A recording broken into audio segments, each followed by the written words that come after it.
We should talk about Lizzo. Oh shit! You know what I'm saying? That's a perfect segue.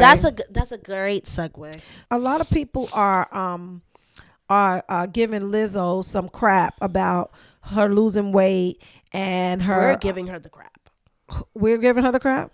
Well, Brittany is. Yeah, I'm not giving her the crap.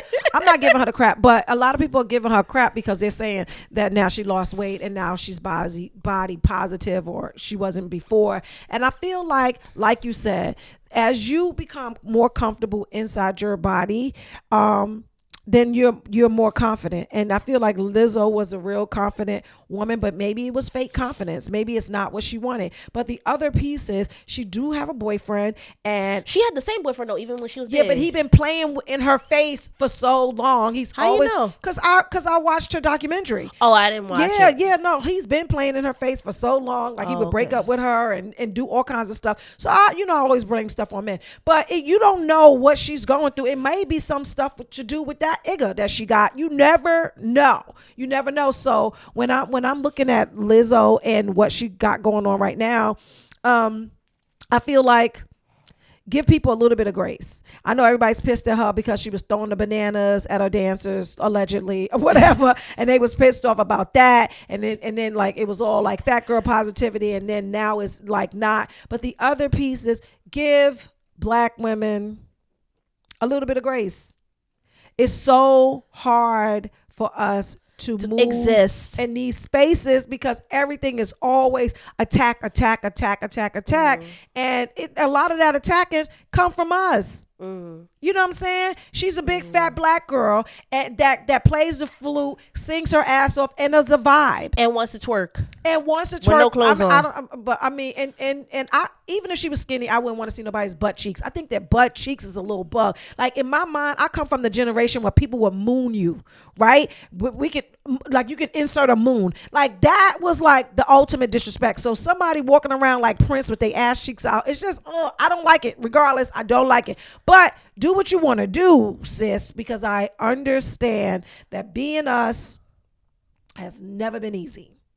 And we have babies and babies and babies. And we know that those Black girls are going to grow up and not be as protected as their counterparts, not be accepted as their counterparts. And if you add weight and skin color, it makes it even worse. Or right. Like shade tone of skin color makes it even worse. But I also think it's a thing with like Lizzo, like you said, it may be false, like fake body positivity when she was bigger, because it's easier to basically fight people off. Like, oh, I'm comfortable in my skin, I'm comfortable with myself, like I don't care if I'm 300 pounds, I don't care, 600 pounds. It's better to fight off those people, because in your mind it's like they don't understand, or like they're not in that person's body, because it's always the people that either were always like thin their entire lives, or someone who was bigger, got smaller, and then lost all their empathy for bigger people. Right. Or like just ways that they navigated like that. Or some people that just never had to deal with weight fluctuate. But if you have a strong opinion about something that's not you, know that strong opinion has nothing to do with the thing. No. Yeah, I agree with that. But I also think it's just a situation where even if someone has a strong opinion about it, it's because it's coming from a place of actual concern. And instead of that person either giving the like letting the person know like, hey, we're concerned about your health. I feel like because she's a celebrity and she kind of gives off the vibes that she doesn't care about what other people think, it's better to just attack her.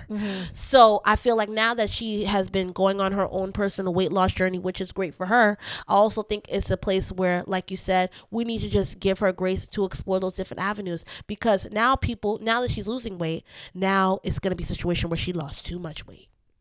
Or how does she look now? She looks different. We liked her better when she was big. So it's just kind of like she can't win if she loses the weight or she don't lose the weight. So it's just like, let her be whatever she wants to be. Let her be comfortable in whatever she wants to be.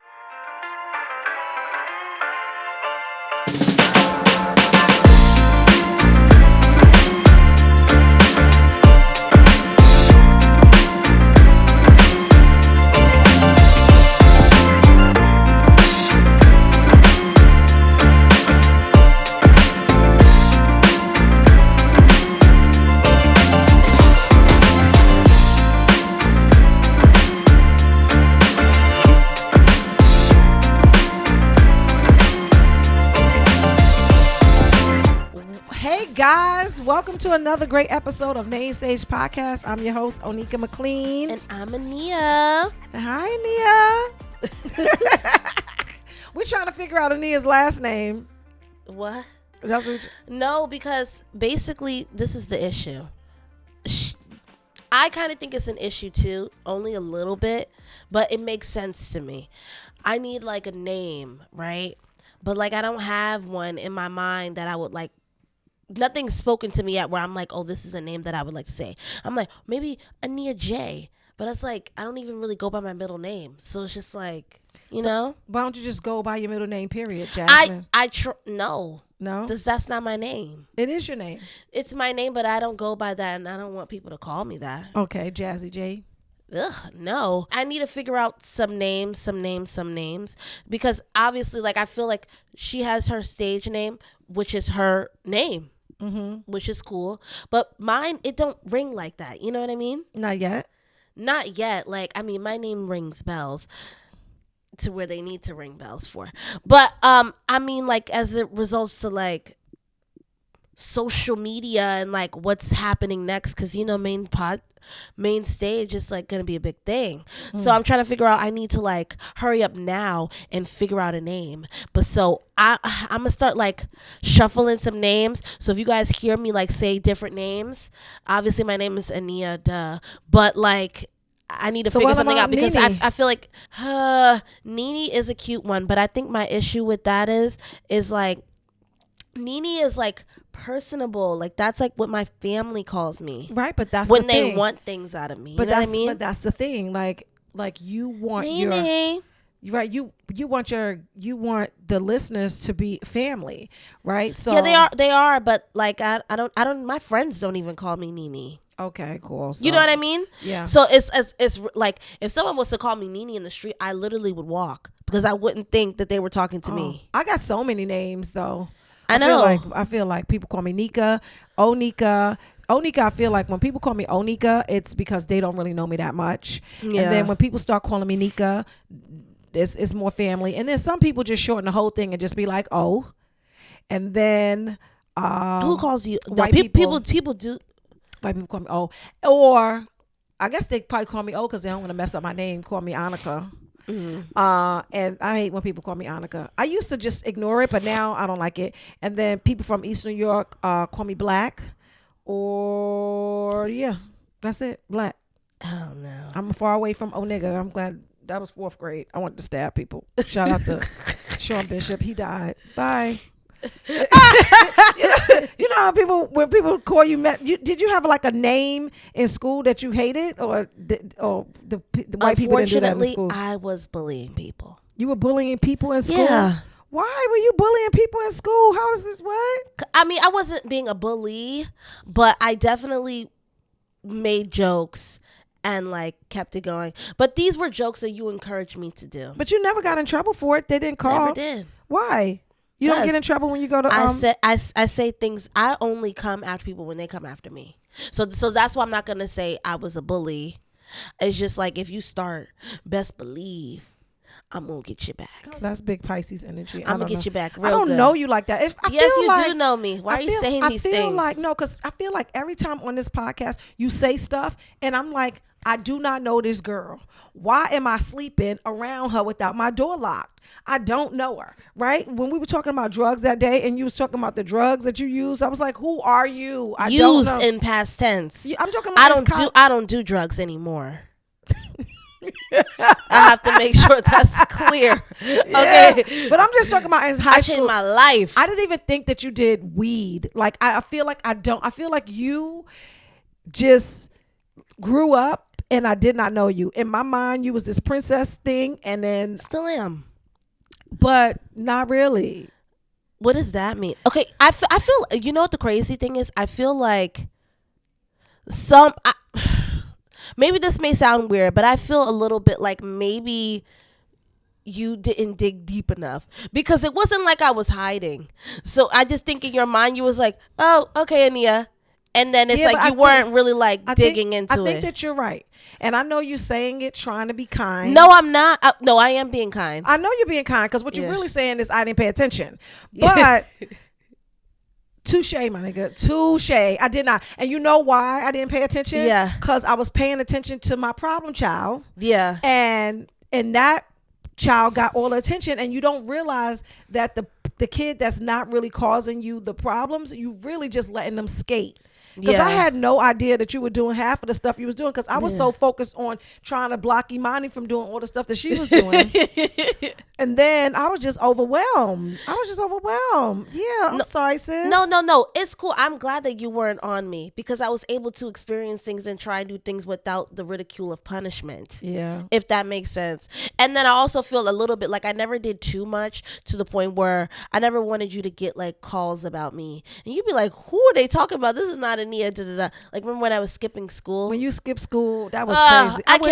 I went to that school. She was skipping. They was like, "Hi, Miss McLean. I cannot believe that I'm making this phone call about Ania, but you have to come to the school." What? I gotta come to the school for Ania? You thought somebody did something to me, right? I was ready to get them white teachers together. I was like, first of all, and then it was like, and Ania, she skipped this day and this day, and I was looking at you in that office like, what is happening? What is happening? And she got her black friends, and then she started acting crazy. See, if you would have just hung out with them white girls like I told you. No, I was just like, we don't have to go to class. Copy. I'm not coming here. Copy. Especially because I was like, because my lunch period was early in the day. Like, my lunch period was like 6 period. Mind you, I had like 9 period. Well, no, was it? Maybe, no, I'm lying. So my school was like a school where there was a lot of grades. So the higher grade that you were in, like in high school, your lunch period was, I feel like it was later in the day. Because it was K through 12. Yeah, so. It was later in the day because obviously there was only one lunchroom, and there's a lot of children. So the little kids would obviously get to eat lunch earlier. So my lunch period was like 6th period, and we could go outside for lunch. So I just didn't come back for the end of the day. I can't believe I just would leave school with my friends, and we would go get lunch, and then we would go about our day. And then after that, I would go home because my mom wasn't home, get my homework done, go to sleep, and do it again. Because my last 2 periods were like gym and then maybe like math or something that I was fine in. I was very disappointed. Yeah, you were. You beat me up in the car. First of all, don't tell these people that I was beating people up in the car. No. We need to bring back ASS whoopings. Yeah, well, we do. I was whooping. We do. But this is the problem. We do. No, people need to learn that there's consequences when you do F things. Let me tell you something. You know? I read this book, and y'all should probably get this book. If anybody that's listening to this podcast that has smaller children, I read this book called 1, 2, 3 Magic, and it changed my parenting style, because I used to just like hit them, right? I used to be like, I'm gonna punch you in the face. And then when I read that book, the book was like, beating your kids is just an adult having a temper tantrum. What you're showing your kids is that you don't control the situation. And I was like, wait a minute, what? And then it like, the book was like, you have meetings. Remember we started having family meetings and we was crying all the time. First of all, what? I was trying to be an evolved parent. I was trying to implement gentle parenting. I don't know. I didn't like family meetings. It was You didn't like stupid. Well, she didn't like family meetings because Imani took them over. We have to have Imani on this We podcast. have to have Imani on this podcast. She is so Imani. dramatic. Imani used to take over the family meetings, and then everybody be crying, and nothing got done because Imani would always fucking cry at the family meetings, and then make it all about her. It was all I was about like, her. oh my God, she's so irritating. But love her, but she is like such a Leo. She is big Leo energy. And I remember when I used to count. Remember I used to count and you used to start crying? So in 1, 2, 3 Magic, what you would do is you have the family meeting, you tell them the consequences, you tell them what's about to happen, and then you implement it, right? So instead of beating them up, I would start counting. I'll be like 1, 2, and then you start taking stuff away from them, and then you just like do the thing. And I liked 1, 2, 3 Magic. Remember you used to start crying when I used to start counting? Yeah, because you weren't hearing me out. You just started counting. I'm sorry. I feel like I was a bad parent, but I did the best that I could. No, I don't think you were a bad parent. I'm a shitty parent now. I don't think you're a parent now. I think you're just a Good woman sis. going through life. Yeah, I don't. Man, listen, I don't be caring that much about childhood stuff and what you could or should or would have did. Really? No, we already had this conversation before on this podcast. We got to Shout start out to therapy. We got 100%. Like, we got to start allowing. If you haven't heard this, go back and watch. I had like a good 30-minute conversation about this before. You got to start understanding that your parents are just people. Period, point blank. Okay? And then when you really look at the circumstances, you got to think, especially if your mom is a single parent. Mm-hmm. Okay, so then now you really got to be thinking, oh, okay, she's a single parent with 2 kids. All right. And then you got to really think, oh, my father is crazy. So now she has to deal with his crazy self too. Oh, Lord. Jesus Christ. Now she got to teach me how to do my times tables. And I ain't even after know. work. And I ain't even know. And when I get off work, I don't even want to be spoken to. You know what I mean? Right. It's true. So once I started putting things into perspective, and then also, this is when Cash App. So, you know, I'm calling, Imani's calling. She gets paid. That means we get paid. Mm-hmm. This is just a lot. You know what I mean? Mm-hmm. This is just a lot. Mm-hmm. They're like this is just a lot. So once we were able to, I feel like once I was able to obviously understand all of those mm-hmm. things or factors that would be making the situation what it was, then it just was what it was. Uh-huh. You know? Yeah, that's good. That's good. Forget it, Brittany. So yeah. Just fix it then. No, it's cool. It's cool. You gotta look at it. No, it's fine. So it's only a half an hour. So okay. So thanks. Like, thank you for saying that, because I always feel like I could have done more. And my biggest regret in parenthood is, and I say this to young women all the time, it's not gonna last forever, and you should enjoy it. Because my biggest regret is I didn't enjoy the experience. Like, I liked being a mom, but I was just so overwhelmed. I didn't enjoy it. I didn't realize that eventually these motherfuckers are not going to take your calls. You know what I'm saying? Like, they're not going to be with you all the time. They're going to have their own friends. And it's exactly how it's supposed to be. They're going to have their own friends, their own lives, their own lovers, their own everything.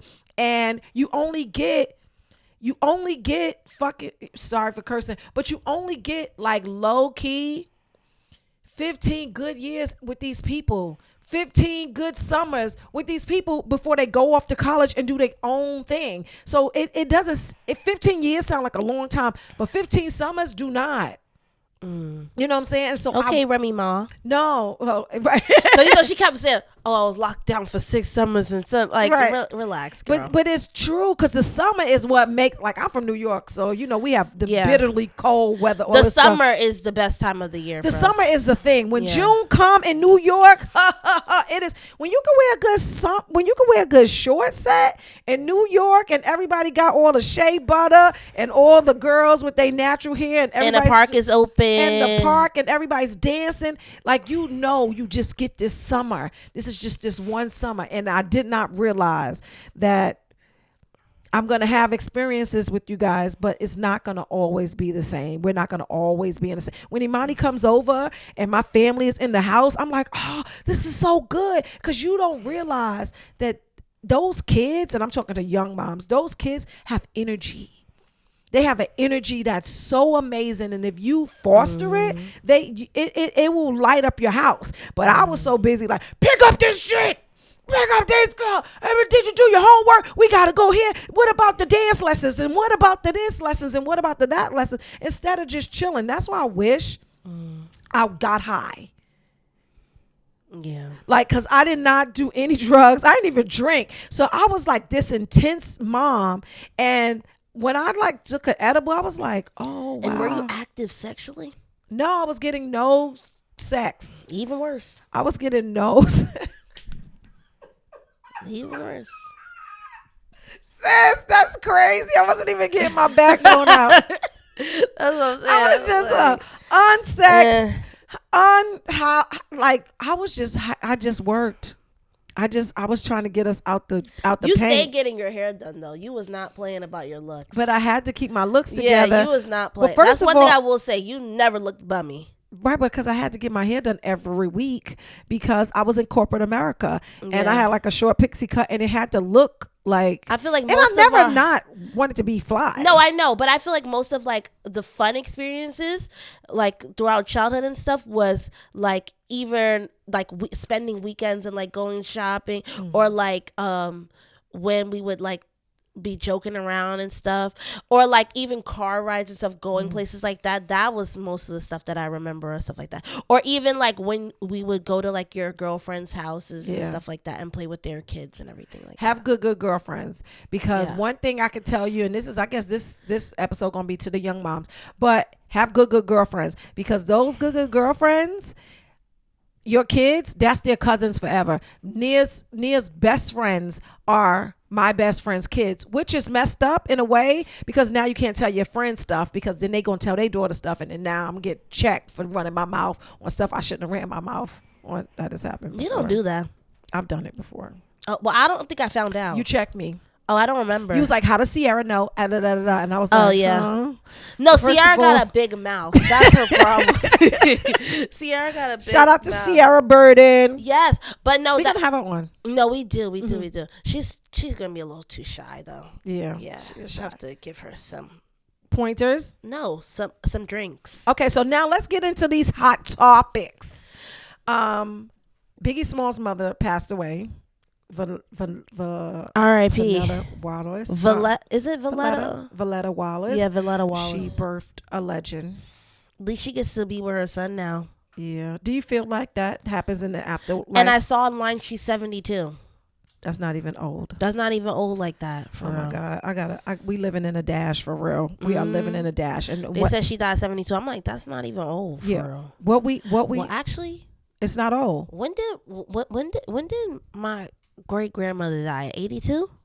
Probably 80 something. 82. Yeah, 82. But the other pieces, I don't feel like she was old either. Me neither. That's something I still feel like she had some time. R.I.P. to her. I feel like she, like you said, she birthed a legend, and also she has been advocating for her son's death and his legacy since he passed. Yeah. So, I think it's obviously sad because she passed away, but then it's also like, at least she gets to go see her son again, be with him, and if you believe in stuff like that, she could be with his spirit. Do you believe the afterlife? I do. I do. I don't know what it will entail or what it will look like, but I do believe that you do go and you are amongst your ancestors and your family and stuff like that. You don't believe that we just turn into energy and then we're just energetically roaming around the earth? I mean, it sounds good to say, but I really just think that like when you die, you end up with your ancestors. I don't know if you get reincarnated as somebody different, but I still feel like that's spirit. Because like you said, when you die, your spirit and your body are two separate things. Your body goes into the ground, or it gets cremated, or it gets whatever. It's masked. Yes, right. or it's masked or wrapped and stuff like that. But your spirit, that is what you are saving your afterlife for. That is what will live on. So if her body is there or her spirit is there, I know that at least in her dreams when she like laid herself to rest, she was a little bit joyful because she got to be reunited with her son. Because I'm assuming from the movie, their family dynamic was just them two. Yeah, and he had a dad though, but he wasn't clearly around. He wasn't around. No, I think he was a married man or something. So that's their family. Yeah. The mom and the son. So, that's good that they're together now. But, So what R.I.P. to her. So if when you pass, everyone passes. What do you want to be remembered by? My jokes, my laughs, my experiences. That's it. I don't want to be, or basically my impact on the people that I love. You don't want to like change the world in some way, like find a cure for cancer, like something like so lofty, big, like. No, I mean, if that is what comes throughout my life and my accomplishments, then heck yeah. But if I, God forbid, had to go today, then that would be something that I would want to be memorized, would be my experiences with the people that I love and the laughs and jokes that we've had. Yeah. Because those are the only things you will remember. Other Right. than, I mean, you could be remembered for obviously, different things that you've accomplished in the world and stuff like that. But to be honest with you, I'm not chasing fame. No. No. I just want to be happy. That's it. I just want to be happy and okay. And the people that I'm around are well taken care of. That's it. So what makes you happy? What makes you happy? Emotionally feeling like I'm free, feeling like I'm able to express myself without having like being anxious and stuff about certain things. Not feeling depressed, like just feeling content with myself, how I look, how I view myself, just stuff like that. What if depression and anxiety is a part of being a human? No, I think it is about being a human, but I also think if you're dealing with depression and anxiety, like a lot of people, you need to figure out how to alleviate it. Not even alleviate it, how to attack it and know where it's coming from and try to stop the cycle of it reoccurring. And when you know that it's reoccurring, make the necessary steps to try to push yourself back from that. Like, mental health is definitely serious, but also treatable. At least some of them. Yeah, some of them are treatable. I'm not saying that you should never be depressed and you should never be anxious. Of course, those are things that you have to deal with on a daily. That's a lifetime thing. But you need to learn the necessary steps so that those things don't take over your life. Take over. Okay, cool. Yeah. But yeah, that's pretty much my take on like the depression and anxiety stuff. For me, I'm thinking that it comes in waves, and pushing it away makes it last longer, and sometimes you just need to experience it and deal with it, because something is teaching you something in it. Because I'm one of those escapism people. I want it all to be all lofty. I don't want to have the difficult conversation. I don't want to. But the other piece is, when you're like that, all the people around you push you in that way. Does that make sense? Yeah.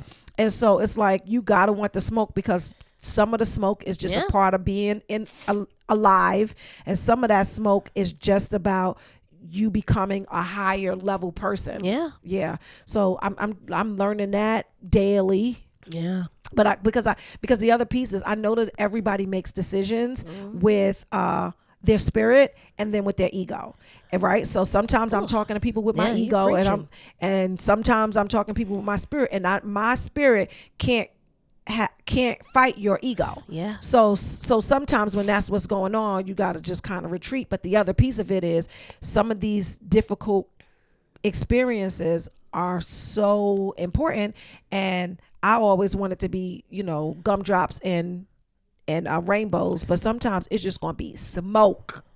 Yeah. I agree. I feel like this week I was like very angry. Just like, relationships, situationships, stuff like that. But I just think it's a situation where I'm kind of in a space where like I'm bringing this up because you were talking about like ego, and I'm like, that is so true, because a lot of times we operate in a space of ego to protect ourselves, but really it's not protecting ourselves. We just don't want to deal with the emotions that person or whatever the situation has triggered you into. So now you're putting up your ego to be like, how is this happening to me? But it's like, why not? Yeah. So I feel like I was kind of battling that this week, like just like being angry about situations that were not even anything that I've inflicted on myself. So I feel like it was a situation where I didn't like the way I was being treated or lack thereof. And before, I feel like I would just not say anything and just block that person out of my life and then just like move on and just be done with it. But then I was like, fuck that. Sorry, Ma. I don't mean to curse, but sometimes fuck. I had to go up to my friends and I said that. You want to know why? Because at the end of the day, I value everyone's feelings and emotions, but why do I have to neglect mine? You don't. Especially having to neglect my own personal feelings about something if I didn't inflict that pain or destruction onto someone else. And I think that's my issue. So I didn't hold back, and didn't hold back doesn't mean I have to be disrespectful or tearing the other person down. No. I'm just not going to not say how somebody made me feel because I am afraid of how it will look, or I'm afraid of hurting that other person's feelings. When you could clearly just express yourself and let somebody know, like, hey, this is what you did. I didn't like it. I honestly don't respect it, and I don't think that that's something that I'm willing to forgive. But thank you for the apology. Yeah. And you just move forward with that. But I also think a little bit with that was too, because even when I expressed myself fully after, I was nervous. Really? Yeah, I was nervous because I was scared of that person's response and how I would be, or lack of a response. You never know how someone is going to respond on how, like, you're expressing yourself in a vulnerable state. But you don't control that. I know you don't control that, but it being as a person that cares about how people feel about me, after finally, well, I wouldn't say finally, because I've stuck up for myself multiple times before. But you're not Captain Check-a-Hole. Yeah, but I'm not a confrontational person. So I feel like when I do finally say, hey, no, I'm not feeling that, it's like, what just happened? So it's just kind of like, okay, cool. I'm glad that I was able to express myself fully, but like now it's like you have to wait for the person's response. So it's like at this point, it's like I'm trying to put myself into the mode. Like, no, I responded how I wanted to respond because that's how I felt. That's how I advocate for myself, because this person wasn't okay with whatever that they respond. Like, people are gonna treat you however they want to treat you, right? But it's like you need to put in a space where it's like, are you just gonna take it or not, or are you going to defend yourself? And then if you do defend yourself, you need to not even care about that person's response because you're just defending yourself, you know? And right, you shouldn't even be put in a space where you need to defend yourself. But the other piece of it is dealing with your anxiety, because a lot of times people don't check people because they don't know what's going to happen on the other end. Yeah, because they're nervous. Not to smoke, but people use and that. Suffer in silence. And but people use that, and then instead of being upset with the person, you start being upset with you, because now you're like, damn, you didn't even stick up for yourself. Damn, you didn't even say it. You could have just said it, and you didn't even say it. It's that part. You know what I'm saying? So it's all a learning process, but I feel like the more that you push yourself past the anxious feelings, the more you get comfortable with it. No, 100%. When I told my therapist about this, she said, oh, like good, Ania, like that's good that you did that, because she knows me as a person. Like me personally, like when things are not going way that I want them to go, I just get angry with it by myself, or I'll tell my mom, and then that's just it won't go past that. But it's like sometimes it's like it definitely should, because then you're, like you said, dang, I woulda, coulda, shoulda, or you feel like it's after the fact, you feel like it's late after, and then you kind of just beat yourself up about it. But to be honest with you, I'm tired of doing that. So yeah, so that's do it differently. Yeah, so basically just do it differently. Do it differently. Just so that's a main stage moment. Yeah, that's a main stage moment. Yeah, so that is a main stage moment. I had a main stage moment. What was yours? So, well, shout out to climate change. I shot my self-produced comedy special, which I'm gonna shop. Shout out to everybody that helped me with it and whatever. But my main stage moment was I was on stage and I saw your dad in the audience. Oh my God. And so I always thought, because if anybody follow my social media, anybody follow my comedy, I talk big shit about him all the time, right? And so, but that's my old sets. And so he came to the show. He's never come to the show. This is my 10th year doing comedy. And when I'm on stage, I noticed this motherfucker. And I'm like, finish your work, Onika. So then I finished my work, and I ain't even gonna lie, I didn't do one joke that I was gonna do about him. But at the end of it, I saw him and I was like, hey, thanks for coming. Da, da, da, da. And I just showed him love or whatever. And all my friends were there. They came for the after party and all that stuff. And we were all just hanging out. And it was a good time.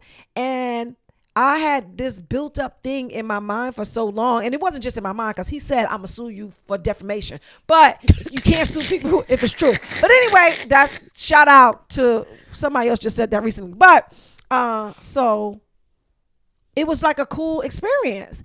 And I thought that it was going to be a bad experience, and it wasn't a bad experience. And I asked him to come on the podcast, just so we could talk about divorce, because I do talk a lot of crap about him, and maybe he could defend himself, or people could just see who really O-Dog is, because I do have a character that I do about, like, I really be doing a lot, right? I be doing the most.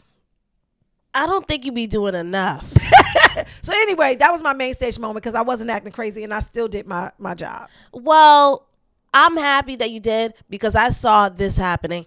I didn't know that he was coming, but he like, he's such a Virgo, and that's just it. Like, he called me 2 hours before the show and was like, Ania, what you doing? I'm like, I'm getting ready. He's like, where are you going? I'm like, oh, I'm going to my mom's show. He's like, oh, okay. Have a good night. I'm like, awkward. So I hang up, right? And then after, and then after I get to the show, and this is like the second show, because if you see me at, like, if you ever been to Onika's shows, like, you'll see me in and out sometimes, right? So, but I like to sit in the audience, because I want to watch my mom the show like everybody else. You know, I want to get the laughs and the feels like everybody else. But you don't give me tips. I always want tips. Well, I'm watching it as a viewer, but I'm also watching it as someone that's helpful, as like your child. So my mind, I'm just trying to see if something is not right in my mind. That's how I'm analyzing the show, right? So anyway, I see my father from the corner of my eye, and honestly, I almost spilt my drink. I said, what? Hold up, wait a minute. Literally, this is all I said. Literally, for like 2 minutes, I said, ooh, ooh. You remember when you were younger? I was like, what the heck is happening? When you were younger, when you used to get nervous, you used to whistle? Yeah, because he started getting me scared. So then in my mind, I was like, oh my God, like, I'm obviously not going to tell my mom that my dad is here, because I'm not trying to trip her up. Like, she's about to do her second show. Like, we're not even about to do this. And the day was already stressful as well. Yeah. So I was like, okay, whatever. But I knew that I needed to go to just see her, to give her a little pep talk, just so that when she did see him, she wasn't like, you know, you little bitch. Like, why didn't you say nothing to me? Right? So, but I just didn't want to say that to her. So I went to the back, and I was like, you know, kill it. Like, there's people out there. It's going to be fun. Like, go ham. Right? And I told you that. I was like, but I didn't say that he was there, but I needed to give you some type of disclaimer, so that when you did walk on the stage, you weren't like, what the hell? I didn't notice this. But that's what I was trying to do without doing it, because I just didn't want you to be any type of nervous. So hopefully, even though you did see him in the audience, it didn't like trip you up. You kind of was just like, in my mind, I thought you were being able to understand what I was saying. Like, hey. No, I didn't, girl. Go off. I didn't. I was but that was my way of trying to support that situation and let you know I had nothing to do with it. I was like, what the heck? But it was fine. But it was fun. It was nice. And I'm glad he was able to see the show, because he always asks about it, but he actually was able to go and see it. So that's good.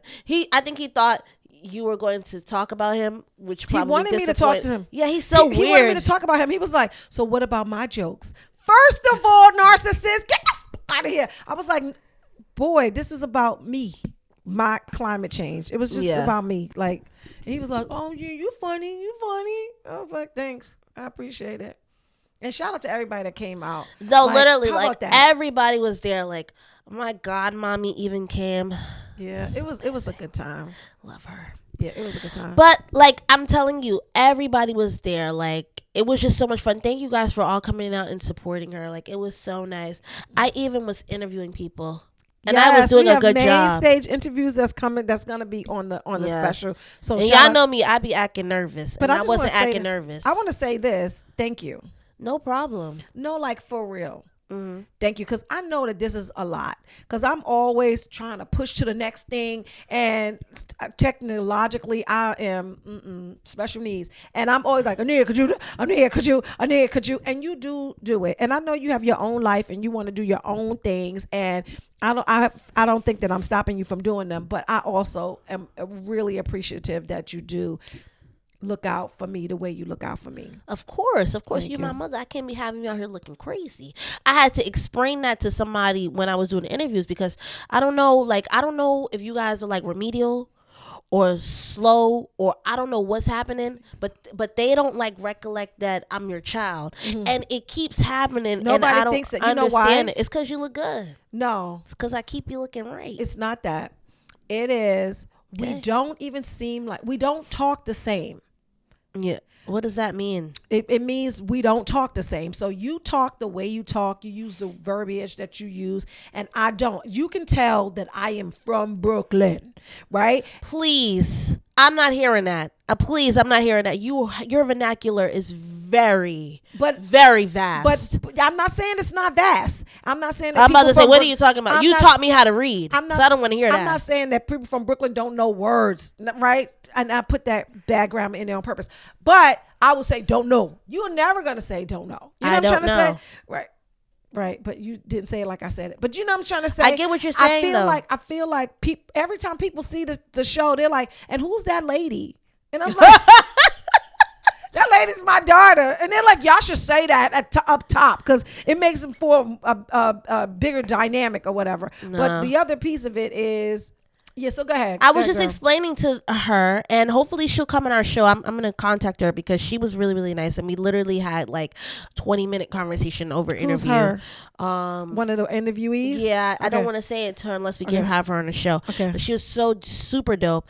And basically, like, I was just explaining to her, she was like, well, I didn't know that was your mom. And then she was basically like, well, how does that dynamic work? And I was telling her, like, I'm not going to lie, like, it's frustrating, but it's not frustrating how somebody would think. It's frustrating because you see how somebody works so hard about something, and the only frustrating part is that you want to make sure that the team that they have around her is there for her. And sometimes I feel a little bit like she's my mom, so the way that I'm going hard is because that's my mom. You feel me? So it's just kind of like when I see her in spaces and stuff, because we do have great people around us, but then sometimes we don't. Yeah. And it pisses me off. So it's a situation where it's kind of like, no, I'll do it. You know what I mean? Because at least I know that I'm going to do it right, or I know that her hair is going to be right, or I know that her makeup is going to be right. And my mind is just like, I'm not... When you love someone, everybody has parents. So if your parents is good to you, when you love them, you ain't gonna have them out here looking crazy. Period, point blank. And she don't have me out here looking crazy. Period, point blank. So all the stuff that I assist you with, and it's really not even that much. You do a lot of your own stuff, but like even for your show and stuff, I knew I was not going to work that day. Right. Thank you. And I was like, because you've been you tell me about things that's going on and stuff. But I know that they're important when you be quiet before, like right before it happens. So I'm like, okay, well, she clearly is going to need like some help. So let me just take out the time to help her with certain things like that. So I have no problem helping and all that stuff. So if you see me out running around with a finger on my head cut off, I'm happy to be here. I'm happy to help.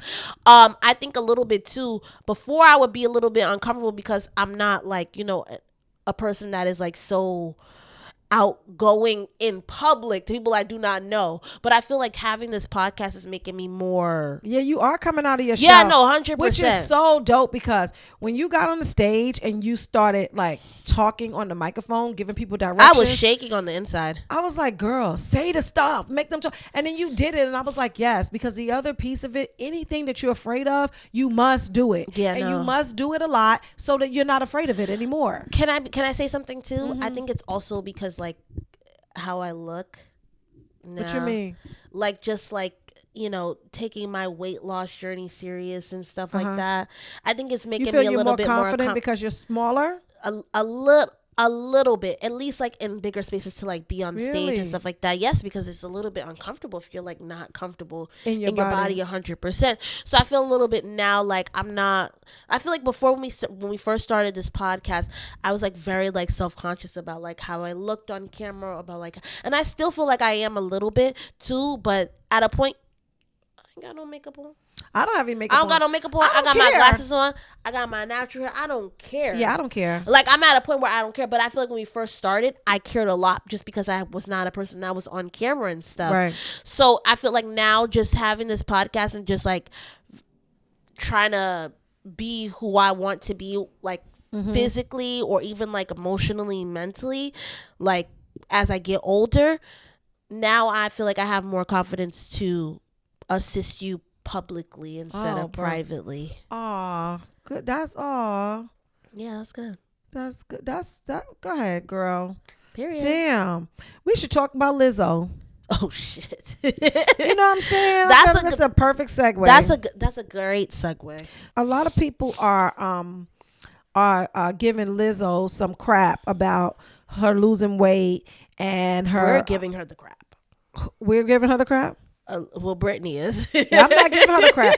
I'm not giving her the crap. But a lot of people are giving her crap because they're saying that now she lost weight and now she's body positive, or she wasn't before. And I feel like you said, as you become more comfortable inside your body, then you're more confident. And I feel like Lizzo was a real confident woman, but maybe it was fake confidence. Maybe it's not what she wanted. But the other piece is she do have a boyfriend, and she had the same boyfriend though, even when she was big. Yeah, but he been playing in her face for so long. He's How always, you know? Cause I watched her documentary. Oh, I didn't watch it. Yeah, no, he's been playing in her face for so long. Like he would break up with her and do all kinds of stuff. So I always blame stuff on men. But you don't know what she's going through. It may be some stuff to do with that igga that she got. You never know.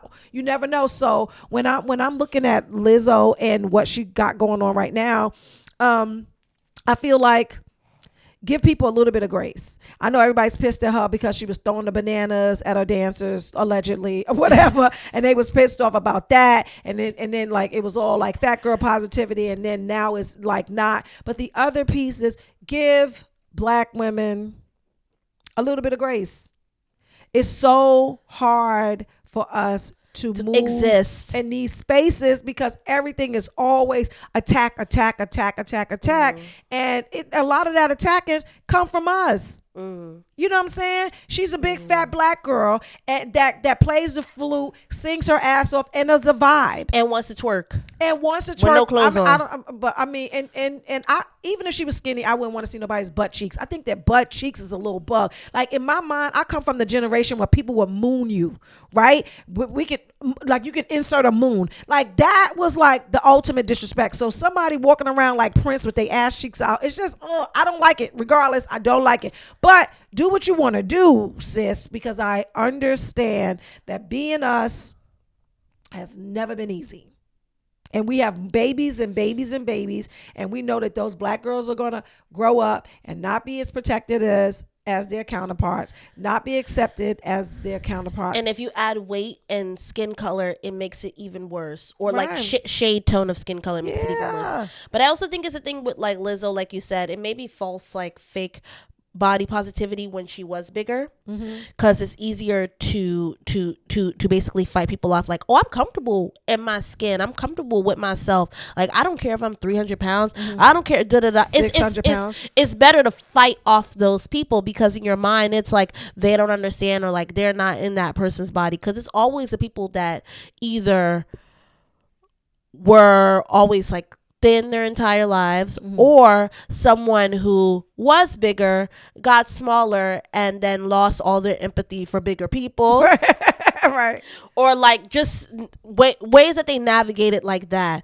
Or some people that just never had to deal with weight fluctuate. But if you have a strong opinion about something that's not you, know that strong opinion has nothing to do with the thing.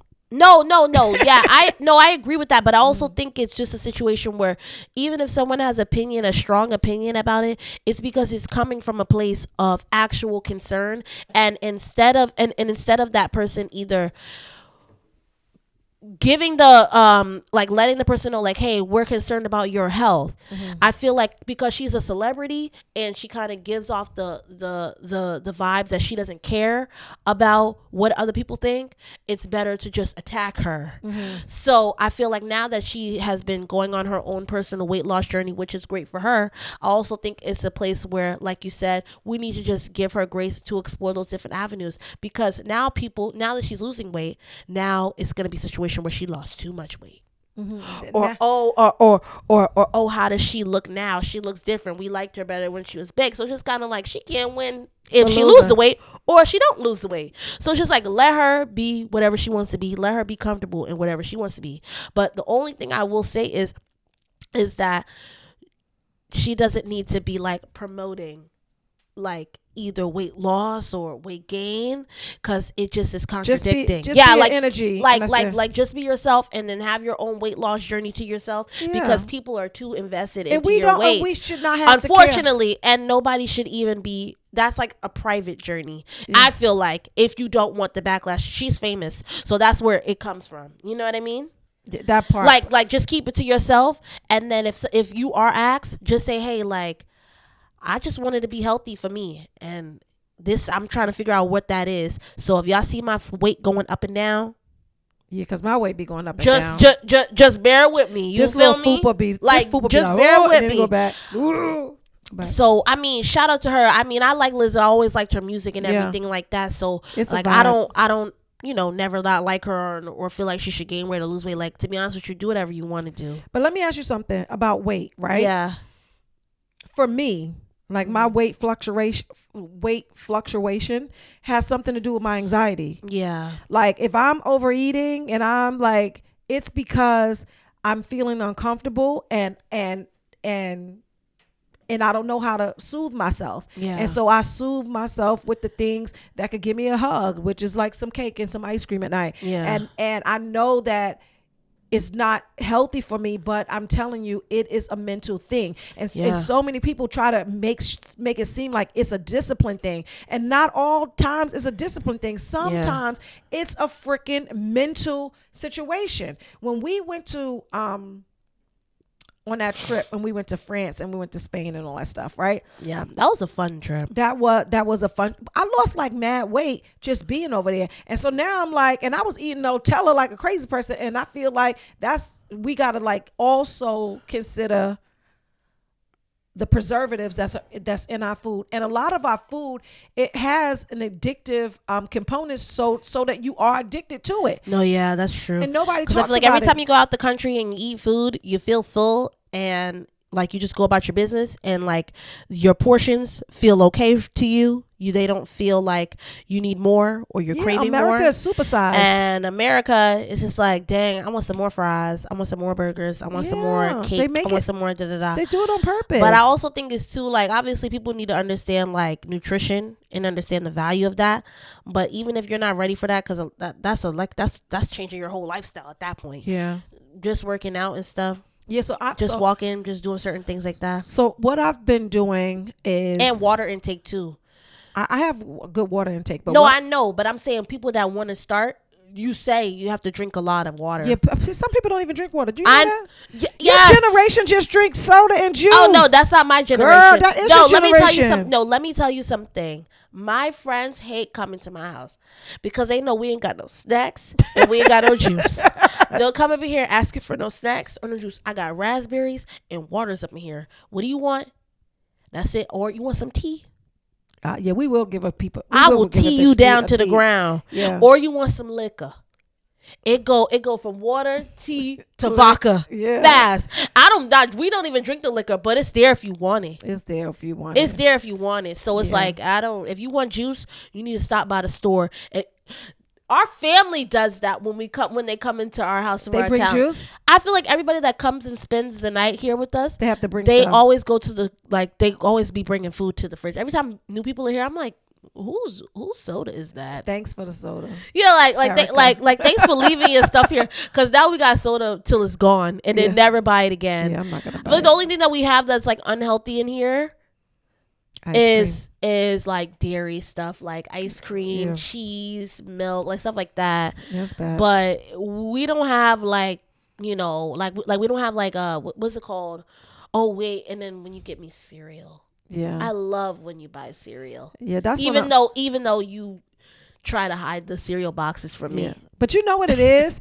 I'm telling she you, really hides it. It's actually funny. Even buying cereal love cereal. Is nostalgic. Yeah, that's why I like it. It's me wanting to relive mommyhood, because I would go to the supermarket and I would buy all the cereal and stuff. Because right now I don't need to go to the supermarket. I could just do Fresh Direct, but I still go to the supermarket and walk around, and because it feels like, it gives me a hug. I do so much stuff just to give myself an old hug. No, that's true. No, that's probably why. Or even like going to church and stuff together. Yeah, I like going to church too. I like to go to church too. I don't know. I'm so glad I don't work on Sundays anymore. Hallelujah. Hallelujah. Thank you, so Jesus. tired of that crap. Okay, so But go ahead. no, What we got? wait. Oh, wait. Oh, yeah. Next question. Yeah, sure. What's up? Oh, that's Brittany, guys. Okay. Hey, what prompted you to start your weight loss journey? You were speaking a little bit about discipline. I kind of wanted to, like, is there like a step when we talk about drinking water? Are you saying like people just kind of need to start by just drinking water?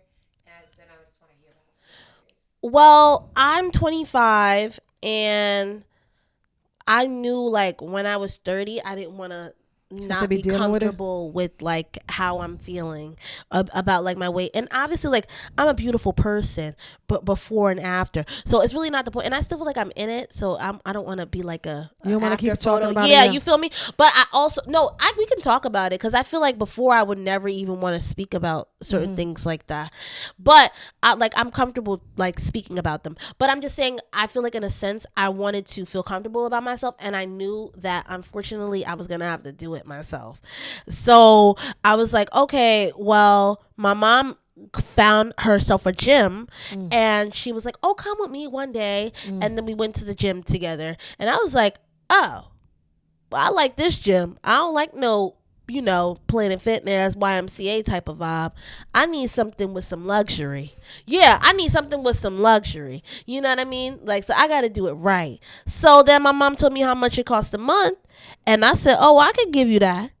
So then she added me onto her gym membership plan. And then that's when I started going. But then it was a lot.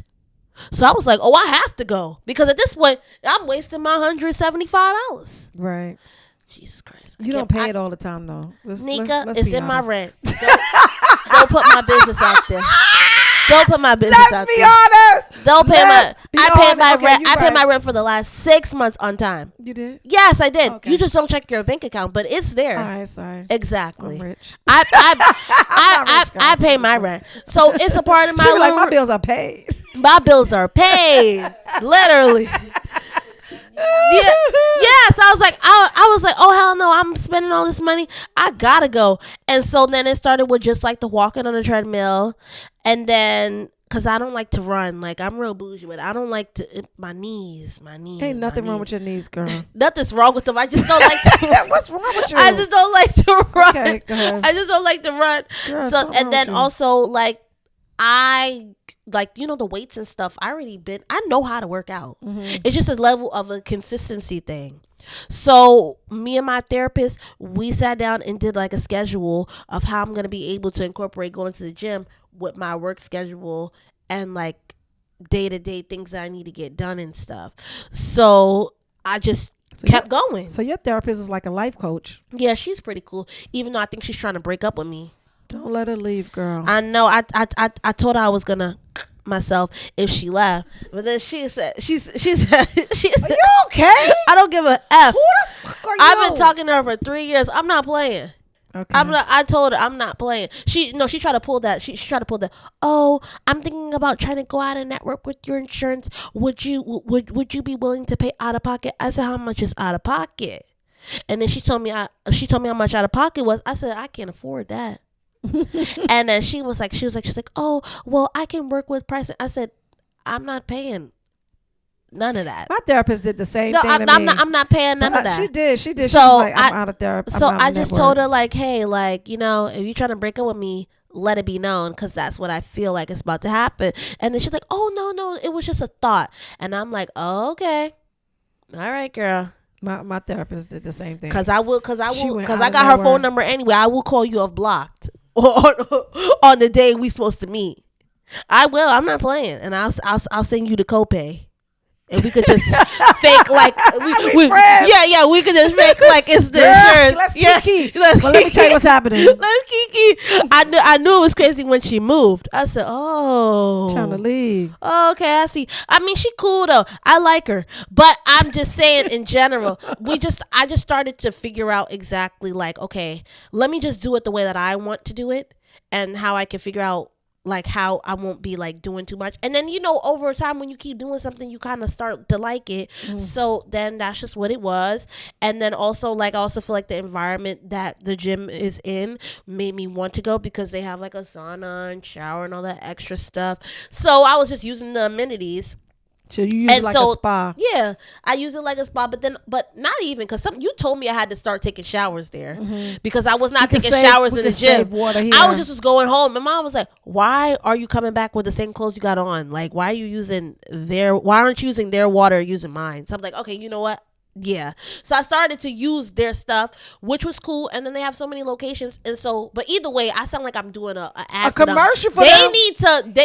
They need to hire us before I do any ads. So that's why I'm not saying what the gym is. You could DM me. I might tell you. But either way, like, I just started to do it. And then also, I'm going to Brazil in like 6 days, and I knew that for my birthday I wanted to feel comfortable, so that's why I really started. And I started, when did I start? I don't know, girl. Yes, you do. It was like the summertime.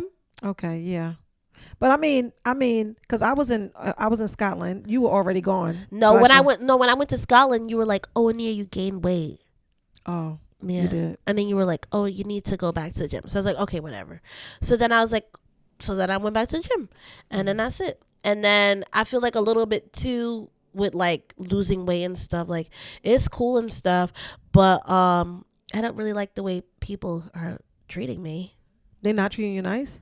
No, they are, but it feels different. Yeah, they said, well, I don't like that. Well, people treat heavy people poorly. Well, I don't really feel like I was ever really being treated poorly, but I do still feel the difference. So you were treated poorly, girl? Yeah. Yeah, you were being treated poorly. That's the crazy part. The crazy part. This guy told me that a long time ago, that I don't feel like you realize it till you're like, really discriminated against when you're heavy.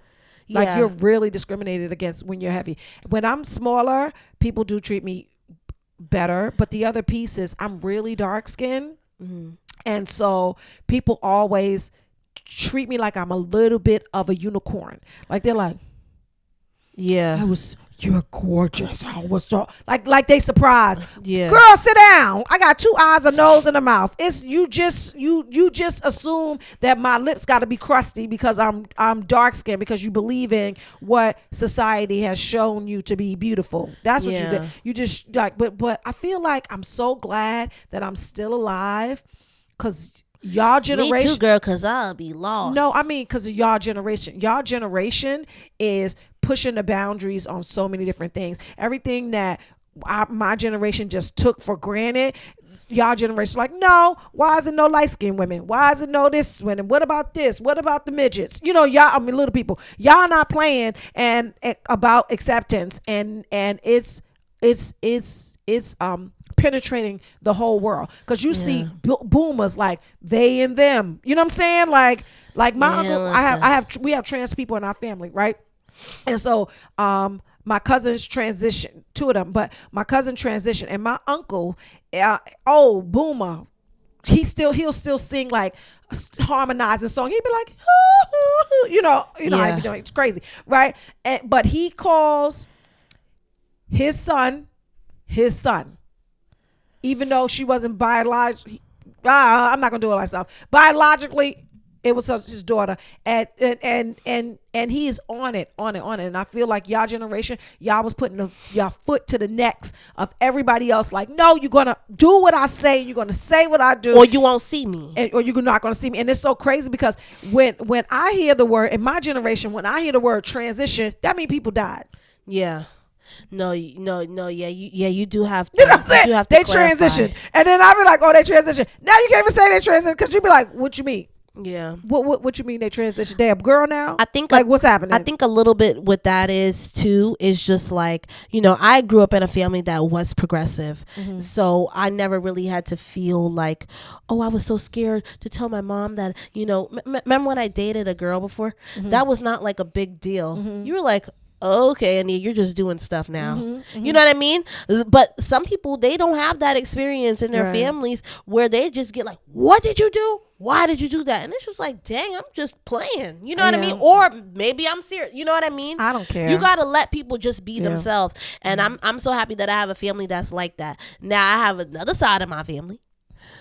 I don't know if they like that or not, but I don't know enough to be able to decipher. But you don't know them that well, anyway, because you weren't around them as much as you were around my family, and that's just how it is when you have daughters, and then when you have sons. You lose your son to his wife, and his wife's family, because you're gonna want to be around your mom. That's just what it is.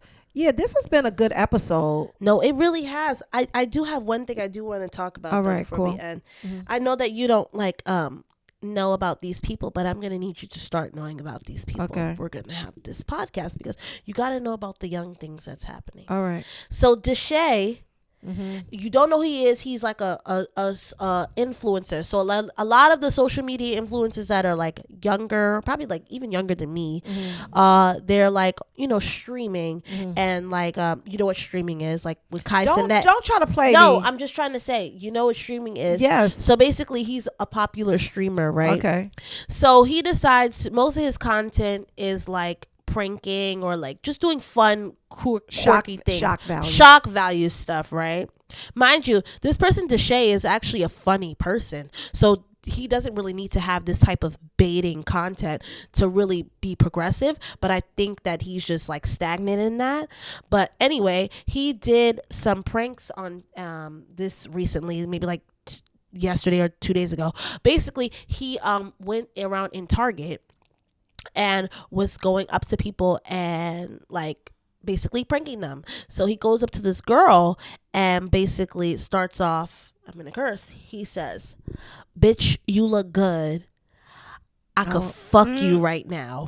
I mean, we're deep into YouTube, so it's fine. Okay. But like, "Bitch, you look good. I could fuck you right now." And da da da da. The girl looked visibly uncomfortable, and she was on the phone. So she says, "Hey, I'm on the phone with my mom. Like, what are you doing?" So then he says, "Oh, you're on the phone with your mom? Oh, I like basically you would think he would backtrack what he said. He repeats the same thing. The girl clearly looks uncomfortable. She walks away. They walk away from the camera. Da, da, da. He's like, "Oh, can I have your number?" She walks away. Da da da. Maybe like 3 minutes later, a guy comes into the camera because they're streaming. So everybody can see this is live. This is live TV on a camera in Target, right? So someone comes up and they're like, "What did you say to the girl like with the red hair?" And so he's like basically like, "Oh, like, is that your girl?" He's like, "No, that's not my girl. That's my little sister." And he's basically like, oh, I didn't really mean it. But he's like, "No, but you said you would F my little sister. Like, that's sexual harassment. Why are you doing that? How is that a prank?" "Oh, it's just a prank. It's just a prank." How is that a prank though? Like, how is that a prank? And so Deshae has someone that's with him, and this girl's also a TikTok influencer, and she's really funny. I actually like her content, but she's a little bit of a bird in the brain. For other reasons that I don't have enough to talk about, but she's still an entertaining person, right? So basically, she is, in my point of view, from what I saw, she basically was like, "Oh, well, okay, we get it. Like, you came and you said what you need to say. Now what?" Like, trying to like egg it on. And Deshae is maybe like 5'4". Maybe a little bit shorter than me, and this girl is tall, but the way that she was approaching this young man that was defending his sister after he basically disrespected her, he basically was just like, she basically was just like kind of like egging it on. And obviously I would like to hear your thoughts about it. So what do you think? Well, first of all, why are they in Target? I thought that we was boycotting because of the DEI stuff. True. So what we talking about? True. Secondly, shout out to the brother, because women that are male adjacent are protected. And that's messed up, but it's the truth. And the brother probably should have just punched him. That's what I'm saying. He ain't do enough. Because I mean, if it's live TV, like, give him a show. You feel me? And he approached the right person. And the secondly, this is how I feel. And I know this is going to be controversial, but I feel like we got to protect black women a little bit more. And if you want to do fuck shit, do it to the others. Like, enough. We've had enough. Pump your brakes. Do, like, when you're thinking about doing something, do it to somebody else. We've had enough. We've had enough. And what that girl should have done to him is took some water and just like threw it on him. Because I feel like what ends up happening is there's no consequences for doing things to us. There's just no consequences. I hope they took his goddamn channel because enough is enough. They did. Okay, well, No. They did take his channel, but it didn't even have to go as far as him taking his channel. There should have been repercussions and stuff when it happened. It's just like you said, it's disrespectful. I don't even think that that's a prank. How do you go up to a black woman or any woman and call them out their name and say, I would like to F you? Right. What? Yeah. What? Do you have a mother? And do you have siblings? And you don't know how would you want somebody talking to your mother like that? You don't know she was assaulted before. You don't know what's going on. But we do it all in the name of content. And it's not all content. And trying to be funny like it's a prank. It's a prank. It's a prank. It's a prank. It wasn't a prank. It wasn't a prank. It wasn't a prank. What it was is that he didn't know what she was going to say. He didn't know what she was going to say because he wanted to make her feel uncomfortable. No. She could have cursed him out. He was okay with her feeling uncomfortable for his own personal giggles and laughs, and that is the issue. Like that's the issue right there. It's crazy. It's not a prank. It's not a prank at all. It's disrespectful. People have mothers. People have daughters. People like I just don't get it. And they took his channel. I wish it didn't have to go as far as that. But sometimes you need consequences for effery. And hopefully he can learn from this and just know, like, you know, there's better ways to go about getting good content. And also one thing too, the girl that he was with, Ekane. You know, he was with Ekane? That was the girl that was egging on the fight. That was Ekane? Yeah. Okay. Ekane. That's why I'm like, it's just what's happening. Like, you know what's so crazy? With television, at least the crazies were they had like a little leash on them with the producers, and it was going to cost the companies money if they do whatever. Now that everybody can just have a channel and everybody could become internet famous, most times it's the people that's dealing with mental illness that's the most famous because they'll do the most craziest stuff to get the clicks, right? So, but let's normalize. It's 2025. We're dealing in this Trump-Elon administration. We got all these black women that's being held up as adversarial to whiteness, right? We have Letitia James and Jasmine Crockett and all these black women, and they're like, you're going to be the fighter, even though that's something just to like mess up our culture and dynamic, because that's emasculating black men. But whatever, that's always the rhetoric, that's always the agenda. But we have all these people that's doing all this good, right? We need to normalize protecting black women. We just need to normalize it. We need to normalize. There's so many people coming in this country, and they're sold a rhetoric. Black Americans in particular, but black people aren't crap. But before you come here, you have to just think about this. Civil rights is because of black people. The reason why you can come here is because of black people. And I feel like when you're getting your citizenship and you have that test, you need to say they need to say something like all the things that black people have contributed to this society, because I feel like we don't have that mindset. And so we are the least of these, and if we are the least protected, we're dying in the hospitals. It's always us. Cancer rates, all the things is always us. Let's just try to be mindful that we need to be more kind to black women. And then when you're kind to us, that just makes you be more kind to society. Does that make sense? Yeah. And I think a little bit too with, you know, Ekane and stuff, it's just like, you know, we know that she's going through her own things as it results to like her relationship and as her children's father and the abuse behind that. And then also just like, you know, her just being a young mother and getting out the mud and just like that. So all these things are stuff that she's obviously working towards. So it's not something that like you want to push down on her like you shouldn't have did that, like da da da da. But sometimes, like she just said, you have to be mindful about how even your peers or your friends are treating women that are just like you. Amen. And because unfortunately, if you weren't who you were, maybe he would have approached you in that same type of way, and you could have been offended by it. Or you could have been okay.